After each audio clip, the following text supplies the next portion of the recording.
Aujourd'hui, je vous emmène en Californie à la fin des années 60. Alors sortez vos lunettes de soleil colorées, votre vinyle préféré et vos plus belles couronnes de fleurs parce qu'on va parler des meurtres de la famille de Charles Manson. C'est bon pour vous? Je suis Squeezie. On est sur les hauteurs de Los Angeles dans la nuit du 8 au 9 août 1969 quand trois membres de la famille de Charles Manson, du nom de Tex Watson, Susan Atkins et Patricia Krenwinkel, j'ai eu du mal à les lire, ils vont s'introduire dans la maison du célèbre couple de l'actrice Sharon Tate, alors âgée de 26 ans et enceinte de 8 mois, maison qu'elle partage avec son mari, le réalisateur Roman Polanski. Roman, lui, il est alors chez des amis et Sharon en a profité pour recevoir des invités. D'ici la fin de la nuit, tous les 5 seront sauvagement assassinés de multiples coups de couteau et des phrases telles que Death to the Pigs, qui veut dire en gros mort aux flics, seront retrouvées sur les murs de la luxueuse villa écrite avec le sang de Sharon Tate. Bon, alors si c'était moi, j'aurais tué personne, mais j'aurais pu écrire sur les murs avec du sirop « Abonnez-vous ».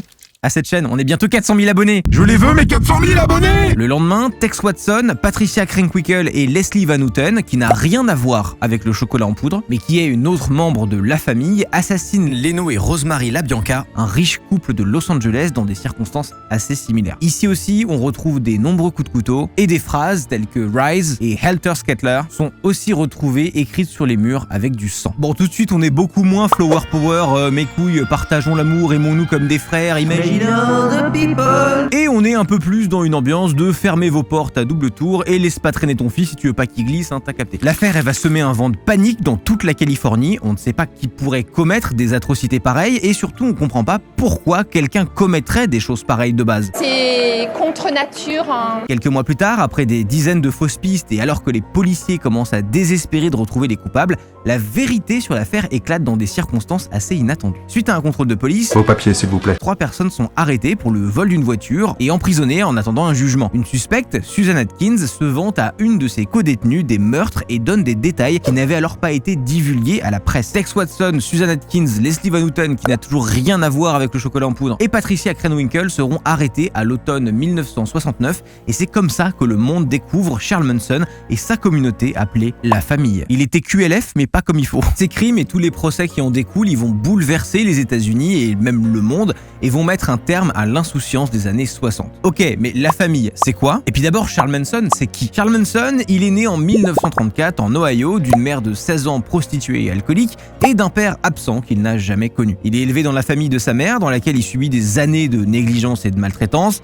Excellente ambiance. Et je vais abréger cette partie parce que c'est sans doute ce qui est le plus connu de cette histoire et c'est pas ce sur quoi on a décidé de se concentrer aujourd'hui. Juste en gros, sachez que sa mère rentre et sort de sa vie, elle va en prison pour vol à main armée et elle finit par totalement perdre la garde de Charles qui est envoyé dans une école spécialisée due à son caractère antisocial. Qu'on peut comprendre, hein? Bon, il passe son adolescence à commettre des délits et des crimes, du petit vol à la sauvette aux agressions sexuelles et il fait le tour de plusieurs centres d'internement pour jeunes dans lesquels il subit à nouveau des abus. À cette période, il est décrit par les psychiatres qu'il rencontre comme un jeune homme très sensible, souffrant d'un grand manque d'amour et ayant une personnalité agressivement antisociale. À l'âge adulte, il se calme brièvement et se marie et fait un enfant. Il va avoir 21 ans et il se montre temporairement comme un citoyen modèle. Il va à l'église le dimanche et tout, mais quand les factures commencent à s'accumuler, il reprend ses vieilles habitudes de délinquance et se fait de nouveau incarcérer. Sa femme le quitte à cette époque et il part en Californie entre 2 incarcérations, à cette époque pour des vols de voitures, de chèques et du proxénétisme. En prison, il s'intéresse à la rhétorique et aux méthodes d'influence et de manipulation. Il se passionne notamment pour la scientologie, ou en tout cas pour ses procédés, ainsi que pour des écrits de grands dirigeants. Il apprend aussi la guitare et le chant et forme des rêves de succès. En 1967, alors que sa peine de prison se termine, il demande au gardien du centre pénitentiaire de Californie, où il est incarcéré,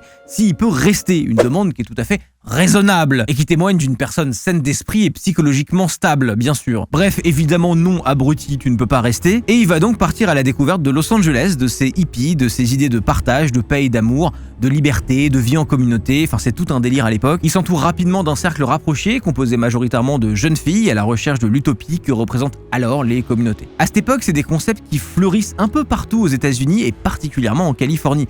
En gros, on est sur un groupe de personnes qui décident de vivre ensemble en établissant des règles communes qui se forment souvent autour d'idées dérivées de la religion chrétienne ou de courants de pensée dérivés de religions asiatiques comme le bouddhisme. Idées qui sont vraiment en vogue à l'époque. Parfois, c'est pas forcément un côté religieux, mais plutôt des idéaux politiques très peace and love qui empruntent à la fois à des mouvements religieux et politiques et qui cherchent à redéfinir la vie en communauté au travers de notions de partage, d'amour libre, de prise de drogue récréative. J'ai pris du SVP et j'ai dormi comme un bébé. On oublie souvent que c'est la génération de nos parents d'ailleurs qui ont connu ça et qu'il s'agirait de doser quand ils nous disent « Oui, la vie c'était vraiment très dur, t'étais en train de te shooter au LSD avec mamie, arrête. En soi, c'est une période super intéressante parce que les gens expérimentent à échelle locale des systèmes philosophiques et politiques qui leur paraissent leur correspondre un peu plus que ce qui existe actuellement. Enfin bref, vous voyez l'idée. Bon, Charles, il en a un peu rien à foutre de tout ça. Mais il aime bien la drogue et les jeunes filles. Donc il joue le jeu et il met à contribution ce qu'il a appris en prison pour se créer un entourage avec lequel il va vivre. Il est suivi au début par une, puis par quelques jeunes filles et rapidement beaucoup de jeunes filles et quelques jeunes hommes. L'ampleur que ça prend est assez impressionnante pour l'époque, si ça peut vous donner une idée à la fois de la soif de ce genre de modèle pour cette époque-là et à la fois du pouvoir d'attraction de Charles Manson. Il se retrouve vite à former un groupe d'une centaine de personnes. Et les profils sont plutôt étonnants pour nous avec notre regard d'aujourd'hui parce que contrairement à ce qu'on pourrait penser, il s'agit pas de jeunes personnes en décrochage scolaire et familial qui viennent de cercles précaires, mais d'adolescents en moyenne entre 16 et 22 ans et parfois aussi jeunes que 12 ans, issus de familles de classe moyenne et qui ont souvent fui la maison pour partir à la découverte du monde en mode frère des ours, sauf que c'est pas Phil Collins qui leur a chanté aux oreilles, mais le tout aussi charismatique et bien plus dangereux Charles Manson. Et d'ailleurs, en parlant de chansons, c'est aussi une époque où des gens comme vous, moi ou en l'occurrence Charles Manson peuvent se retrouver très facilement à boire des coups avec les plus grandes stars d'Hollywood, parce qu'ils fréquentent les mêmes endroits, ils sortent dans les mêmes boîtes et ils font du shopping dans les mêmes magasins que le reste de la population. Et c'est comme ça que Charles se fait notamment super pote avec Dennis Wilson, un membre des Beach Boys, qui va jusqu'à le présenter à son producteur pour l'aider à percer dans la musique. Il va aussi lui prêter son giga ranch pour qu'il puisse s'y installer avec le reste de son entourage, qu'il appelle alors la famille. Bon, finalement, le producteur dira que ce que fait Manson, c'est vraiment très nul, donc pour les rêves de musique, ça s'arrête là pour le jeune Charles. Mais c'est de la merde! Pour ce qui est de la famille, elle vivra en communauté d'abord dans ce ranch, puis quand les membres devront partir parce que Dennis Wilson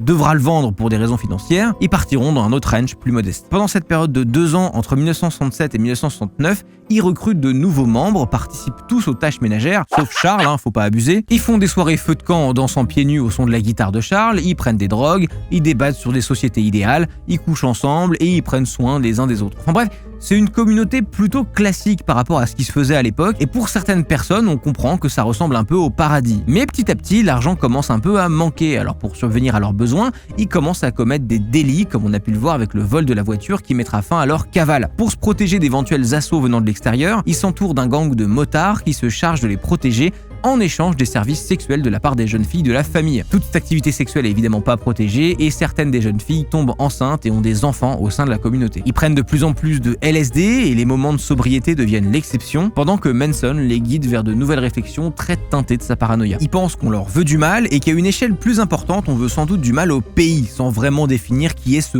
on. Ils tombent un peu dans des complots pas très clairs et du coup ils apprennent à tirer, à se défendre et à défendre leur propriété. C'est là que ça commence à partir en zinzinade. Mais encore une fois, on parle de très jeunes gens, très drogués, un peu perdus, isolés et qui ont construit une adoration autour de Charles, qui se présente littéralement à eux comme le Messie, en se faisant appeler à l'époque The Angel of Doom ou l'ange de l'apocalypse. Alors oui, parce qu'il commence aussi à émettre l'idée qu'il va y avoir une sorte d'apocalypse et que lui va guider son groupe vers la sécurité. Voilà, ça part en secte vénère. Et les membres, ils finissent pour certains réellement penser qu'il est la réincarnation de Jésus. En tout cas, qu'ils le prennent pour Jésus ou pas, il devient une figure paternelle très forte pour l'ensemble du groupe. Bon, une figure paternelle avec laquelle ils font des orgies, mais c'est pas le sujet. Au fil du temps, les trucs chelous s'intensifient, les orgies deviennent obligatoires et les délits se multiplient. Et à ce moment-là, Charles il devient obsédé de l'album des Beatles qui vient de sortir, qui s'appelle le White Album, et particulièrement de la chanson Helter Skelter. Alors j'allais dire c'est là que ça devient vraiment bizarre, mais en vrai, au point où on en est, vous serez pas très surpris d'apprendre que Charles il pense que cette chanson est un message des Beatles directement adressé à lui-même, qui le préviennent d'une guerre raciale à venir, qui serait donc la fameuse apocalypse entre les blancs et les noirs aux États-Unis, et que les noirs gagneraient. Et donc il faut qu'il prenne les choses en main, et il a une idée: commettre des meurtres assez affreux et médiatisés pour que tout le monde en parle et prétendre que ces meurtres auraient été commis par des militants noirs. Pour un rappel rapide, on est dans une période assez spéciale aux États-Unis sur ce sujet-là, parce que en 68, Martin Luther King Jr. est assassiné, les mouvements des droits civiques pour les Afro-Américains se radicalisent, notamment avec les Black Panthers. Bref, du coup, c'est des sujets qui sont particulièrement d'actualité, et dans la tête de Manson, ça prend une dimension particulièrement menaçante. Il va prendre la chanson des Beatles citée plus tôt comme un appel pour défendre les Blancs, bref, un délire complet. Délire qui va enseigner à ses fidèles qui à ce moment-là sont plus vraiment capables de penser par eux-mêmes. Et ça peut paraître dur de se dire que certaines de ces personnes aient pu commettre des atrocités qu'elles ont commis volontairement, sans pour autant être des personnes intrinsèquement mauvaises avec des instincts meurtriers. Mais je pense qu'il faut vraiment se rappeler à quel point ces personnes sont jeunes, sous l'influence constante de drogue, au point de plus trop savoir distinguer les moments de lucidité des moments où elles sont sous influence, avec une figure aussi charismatique qui les guide, et dans un groupe où la pression sociale doit être énorme puisque personne remet jamais en question les paroles de ladite figure charismatique. Elles sont vraiment complètement ostracisés de tout discours. On est là face à des membres d'une secte. On pourrait aussi parler de l'expérience de Milgram, qui est très connue, alors je vous la fais vite. Source Wikipédia, ça fait plaisir. L'expérience de Milgram, c'est une expérience de psychologie publiée en 63 par le psychologue américain Stanley Milgram. Et cette expérience, elle évalue le degré d'obéissance d'un habitant des États-Unis du tout début des années 60 devant une autorité qu'il juge légitime, et ça permet d'analyser le processus de soumission à l'autorité, notamment quand elle induit des actions posant des sujets de conscience personnelle. En gros, on attache un frérot à une chaise électrique et il y a un autre gars qui lui envoie des décharges sous contrôle de scientifiques. Et le but de l'expérience, c'est de voir à quel voltage tu t'arrêtes. Est-ce que tu t'arrêtes avant d'envoyer une décharge mortelle? Ou est-ce que tu respectes l'autorité au point de faire tout ce qu'on te dit? Dans l'expérience que je vous ai décrite en 2 secondes, il n'y a pas vraiment de choc électrique. La personne qui reçoit les coups est un comédien, mais ça, la personne qui est chargée d'envoyer les décharges ne le sait pas du tout. Le but de l'expérience, c'est vraiment sous un faux prétexte de tester la réaction à l'autorité. How strong are they? How dangerous are they?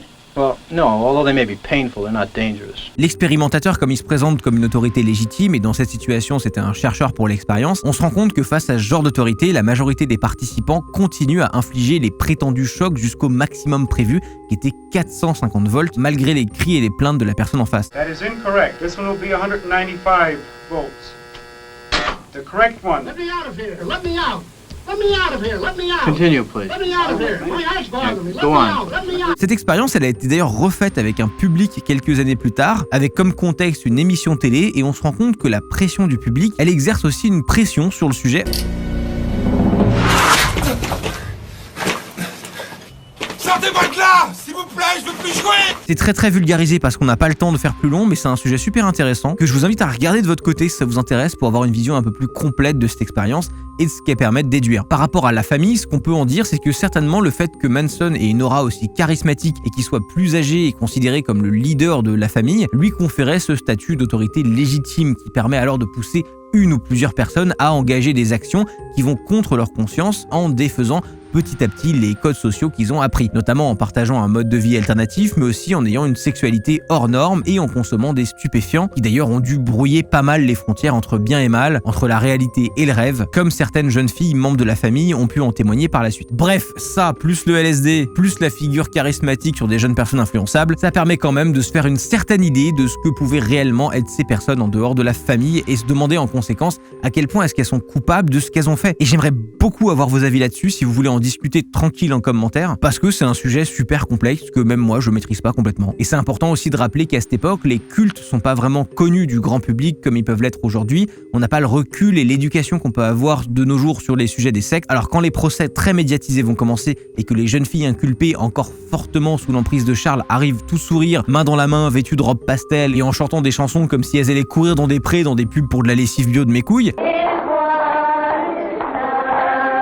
clairement, c'est un peu flippant, on dirait un film d'horreur. Et le grand public va être horrifié. Alors que, pendant tout son procès, Charles, qui a refusé toute sa vie d'admettre quoi que ce soit en lien avec l'affaire, il a essayé d'hypnotiser des membres du jury, il a menacé de mort une jeune fille ancienne membre de la famille qui témoignait contre lui, et il a sauté sur le juge pour essayer de l'agresser en hurlant qu'il devait, je cite, se faire couper la tête. Le tout en essayant de paraître sympathique aux journalistes auxquels il souriait et il donnait quelques phrases quand il le pouvait. Les filles, elles sont restées très discrètes en dehors de leur arrivée très remarquée au tribunal. À l'issue du procès, tous les protagonistes vont être condamnés à mort, une sentence qui va être modifiée par de la prison à perpétuité quand l'État de Californie supprimera la peine de mort. Mais ça s'arrête pas là. Du côté de Manson, il a donné sa première interview 12 ans après son incarcération, dans laquelle il apparaît toujours aussi instable mentalement. Concrètement, même en prison, il a jamais cessé de foutre la merde, que ce soit entre les prisonniers ou avec les gardiens. Il a rejoint un groupuscule nazi qui s'appelle la Fraternité Aryenne ou une merde dans le genre, qui était un des gangs qui était dans la prison, d'où le fait qu'on a pu le voir arborer une croix gammée coupée sur son front. Il s'est remarié à une très jeune fille en prison et il est décédé là-bas en 2017 à l'âge de 83 ans. Mais encore une fois, il nous intéresse pas tant que ça aujourd'hui. Il y a énormément de choses très intéressantes à son sujet en ligne et à part dire qu'il a clairement un pet au casque, j'ai un peu de mal à voir comment développer son sujet, j'avoue. En revanche, du côté des autres personnes inculpées comme Susan Atkins, elle c'est devenue une citoyenne modèle en prison. Elle s'est mariée 2 fois, elle est devenue professeure pour d'autres prisonnières, elle a écrit un livre et c'est devenue une chrétienne exemplaire. Elle a reconnu les faits et elle s'est excusée pour les horribles choses qu'elle a faites. En 2005, le personnel de la prison a soutenu obtenu sa demande de libération qui lui a été refusée et en 2008, elle sera diagnostiquée d'un cancer du cerveau et fera une demande de Compassionate Release. C'est un système aux États-Unis de libération compassionnelle qui peut être octroyé en cas de maladie grave pour que tu ailles finir tes jours avec tes proches. Sa demande elle va être refusée et elle mourra en prison en 2009. Pour Patricia Krenwinkel, Leslie Van Houten et Tex Watson, eux aussi aujourd'hui ils ont changé de vie, ils sont devenus religieux comme Tex et ils sont eux aussi des membres exemplaires de leur centre pénitentiaire depuis toutes ces années. Ils ont tous les trois condamné les actions de Manson à de multiples reprises au fil des années, ils ont reconnu leur culpabilité et ils se sont repentis. It's taken me years to accept complete responsibility for the crime that I've committed. Tout en suivant un processus de réhabilitation qui a duré des années et ils demandent aujourd'hui leur libération pour bonne conduite. Concernant Leslie, qui avait 19 ans au moment des faits et qui est la deuxième femme effectuant la plus longue sentence de l'État, parce qu'elle est en prison depuis 50 ans, elle a fait plus de 20 demandes de libération, les 2 dernières ont été acceptées par le comité en charge de ces dossiers, et dans une de ses prises de parole face au comité, elle a dit « Je prends très au sérieux non seulement les meurtres que j'ai commis, mais aussi ce qui m'a fait me rendre disponible pour une personne comme Manson ». Et je trouve que cette phrase, elle est intéressante, parce qu'on comprend bien que ces personnes, ils refusent pas leur culpabilité, et ils ont en même temps conscience d'avoir été manipulés, tout en se remettant elles-mêmes en cause pour avoir été manipulables. C'est un peu le bordel. Mais ces demandes, elles sont allées nulle part parce que le gouverneur de Californie a posé son veto. La dernière demande datant de 2022 et sur celle de 2019, il s'est exprimé à ce sujet en disant « Même si je salue Madame Van Houten pour ses efforts et je reconnais sa jeunesse au moment des crimes, je m'inquiète du rôle qu'elle a joué dans les meurtres et de son potentiel pour de futures violences. Le critère principal de la libération, c'est effectivement le risque actuel posé par le prisonnier ou la prisonnière à l'ordre public. Bon, autant dire que dans son cas, on parle d'une dame de 70 piges, dont le gourou avec qui elle n'a pas eu de contact depuis la présidence de putain de Nixon est mort en prison il y a plusieurs années. Donc clairement, je sais pas si on peut la considérer comme un danger public, mais je pense que c'est honnête de dire que la question se pose. Et d'autant plus la population californienne. Et pour des raisons politiques, si le gouverneur veut se faire réélire, il peut pas accueillir à bras ouverts la libération des membres de la famille de Charles Manson. Bon, c'est tout un bordel de questionnements philosophiques. Est-ce que si ces personnes ne sont plus dangereuses, elles doivent rester en prison pour des raisons de punition? C'est compliqué à dire, mais si vous avez des trucs à dire sur le sujet en étant gentil et calme, je veux bien connaître vos avis. Et si vous aimez les histoires de faits réels qui font un peu froid dans le dos et qui font s'interroger, je vous conseille notre vidéo sur le Cecil Hotel qui s'est aussi passé à Los Angeles, qui a la réputation d'être maudit après avoir été le théâtre de nombreux crimes et l'habitation de plusieurs tueurs en série.